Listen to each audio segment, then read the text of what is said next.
স্বরাষ্ট্র উপদেষ্টাকে পদত্যাগ করতে হবে। এই ডামি রাষ্ট্রপতিকে দেশ ছেড়ে পালানোর সহযোগিতা করার কারণে ঠিক একইভাবে সরকারের নিরপেক্ষতা নিশ্চিত করার জন্য আসিফ মাহমুদ এবং মাহবুজ আলমকে পদত্যাগ করতে হবে। অন্যথায় এই সরকারের অধীনে কোনোভাবেই অবাধ সুষ্ঠু নিরপেক্ষ নির্বাচন হবে না। আমরা অতীতে কি বলেছি, শেখ হাসিনা ক্ষমতায় থাকলে কোনোভাবেই অবাধ সুষ্ঠু নিরপেক্ষ নির্বাচন হবে না।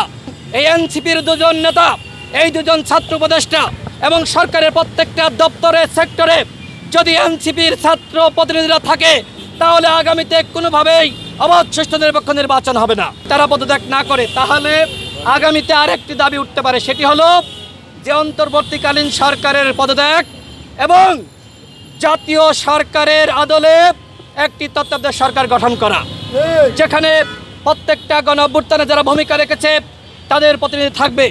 আমরা এখন সেই দাবি করছি না, কিন্তু সরকার যদি আওয়ামী লীগকে নিষিদ্ধ না করে, গণহত্যার বিচার না করে, ঐক্যমতের ভিত্তিতে রাষ্ট্র সংস্কার না করে, আমরা যদি দেখি এই দুজন ছাত্র উপদেষ্টা পদত্যাগ না করে, তাহলে আগামীতে আন্দোলন হবে জাতীয় সরকারের আদলে তত্ত্বাবধায়ক সরকার গঠন করার দাবিতে।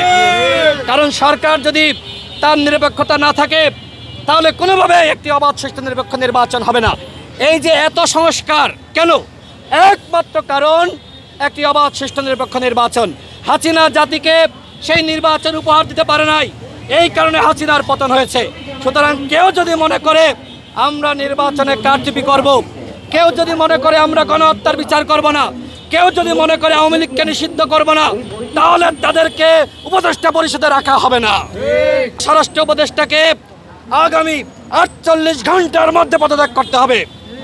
স্বরাষ্ট্র উপদেষ্টা যদি পদত্যাগ না করে তাহলে সারা দেশে গণ অধিকার পরিষদ এবং তার অঙ্গ সংগঠন এই স্বরাষ্ট্র উপদেষ্টার দাবিতে আন্দোলন গড়ে তুলবে এবং এর দায় সম্পূর্ণভাবে সরকারকে নিতে হবে। গতকাল প্রধান উপদেষ্টার গ্রিন সিগন্যাল পেয়ে স্বরাষ্ট্র উপদেষ্টার সহযোগিতায় ডামি রাষ্ট্রপতি আব্দুল হামিদ পালিয়েছে। এই দায় যদি অন্য কাউকে দিয়ে দায় মুক্ত হওয়ার চেষ্টা করা হয়, আমরা সেটি মানব না। আমরা জানি, আমরা জেনেই বলছি, প্রধান উপদেষ্টার গ্রিন সিগন্যাল পেয়ে স্বরাষ্ট্র উপদেষ্টার সহযোগিতায় ডামি রাষ্ট্রপতি পালিয়েছে। আমরা এই স্মারকলিপি দিয়েছি, আমরা সচিবালয়ে কথা বলেছি, আমরা তাদেরকে বলেছি যে 48 ঘন্টার মধ্যে পদত্যাগ করতে হবে। এই দাবিতে সারা দেশে প্রয়োজনে আমরা আন্দোলন গড়ে তুলব। আমরা আওয়ামী লীগকে নিষিদ্ধ চাই, গণহত্যার বিচার চাই, ঐক্যমতের ভিত্তিতে রাষ্ট্র সংস্কার চাই এবং আমরা একটি নির্বাচনী রোডম্যাপ চাই। স্বরাষ্ট্র উপদেষ্টার পদত্যাগের দাবিতে যুব অধিকার পরিষদের পক্ষ থেকে 48 ঘন্টার আলটিমেটাম দেওয়া হয়েছে এবং একটি স্মারক লিপি স্বরাষ্ট্র উপদেষ্টার কার্যালয়ে MD Ataur Rahman Khan NDC additional secretary তার কাছে আমরা পৌঁছে দিয়েছি। আমরা স্বরাষ্ট্র সচিবের কাছে এটি দিতে চেয়েছিলাম, কিন্তু স্বরাষ্ট্র সচিব তিনি মিটিংয়ে রয়েছেন। আমি নিজে কল করেছি, তাকে কলে পাওয়া যায়নি, এজন্য তাকে হোয়াটসঅ্যাপে মেসেজ করে আমি অনলাইনে সেই কপি নিজে পাঠিয়ে দিয়েছি এবং সরাসরি এনডিসি এমডি আতাউর রহমানের হাতে আমরা সেটা দিয়ে এসেছি এবং এই যে রিসিপ্ট কপিটা আমরা রিসিপ্ট কপিটা নিয়ে এসেছি।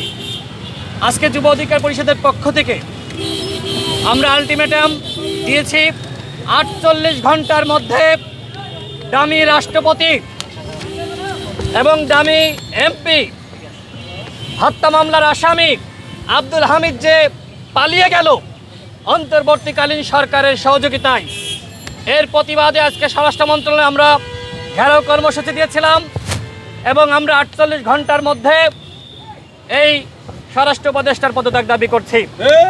গতকাল বিমানবন্দর দিয়ে নিরাপদে এই ডামি রাষ্ট্রপতি পালিয়ে গেল। এর আগে আমরা দেখেছি ওবায়দুল কাদের 3.5 মাস বাংলাদেশে নিরাপদে থাকার পরে পালিয়ে গিয়েছে। এরকম অসংখ্য ডামি এমপি মন্ত্রী পালিয়ে গিয়েছে। এরা প্রত্যেকে সরকারের সহযোগিতায়, সরকারের গ্রিন সিগন্যাল নিয়েই পালিয়ে গিয়েছে।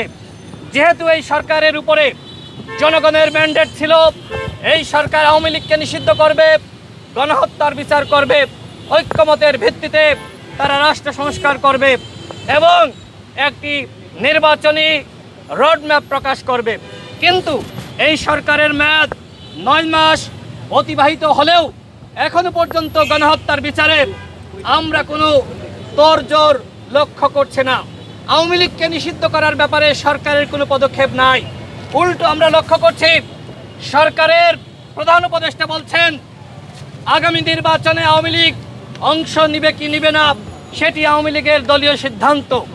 আমরা প্রধান উপদেষ্টার এই বক্তব্য আগেই প্রত্যাখ্যান করেছি।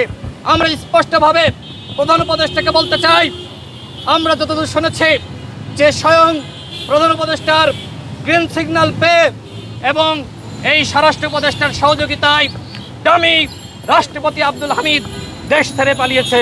সুতরাং এর দায় যেমনিভাবে প্রধান উপদেষ্টা এড়াতে পারে না এবং এই স্বরাষ্ট্র উপদেষ্টা সরাসরি আব্দুল হামিদের পলায়নের সাথে দেশ ছেড়ে পালানোর সাথে জড়িত থাকায় আমরা স্বরাষ্ট্র উপদেষ্টার 48 ঘন্টার মধ্যে পদত্যাগ দাবি করছি। আমাদের স্পষ্ট কথা, এই সরকারকে গণঅভ্যুত্থানের মাধ্যমে আমরা বসিয়েছি, কিন্তু এই সরকার আজকে তার নিরপেক্ষতা হারিয়েছে। আমরা দেখেছি সরকারে 3 জন ছাত্র উপদেষ্টা ছিল এবং 1 জন ছাত্র উপদেষ্টা ইতিমধ্যে পদত্যাগ করে তিনি দল গঠন করেছেন। এখনো পর্যন্ত এনসিপির 2 জন ছাত্র উপদেষ্টা তারা সচিবালয়ে রয়েছে, সরকারে রয়েছে। আমাদের স্পষ্ট দাবি মাহফুজ আলম তথ্য উপদেষ্টা তাকে পদত্যাগ করতে হবে এবং স্থানীয় সরকার উপদেষ্টা আসিফ মাহমুদকে পদত্যাগ করতে হবে। কারণ এই সরকারের দায়িত্ব একটি অবাধ সুষ্ঠু নিরপেক্ষ নির্বাচন জাতিকে উপহার দেয়া, যে নির্বাচন হবে একটি আন্তর্জাতিক মানের নির্বাচন। কিন্তু সরকারের যদি নিরপেক্ষতা না থাকে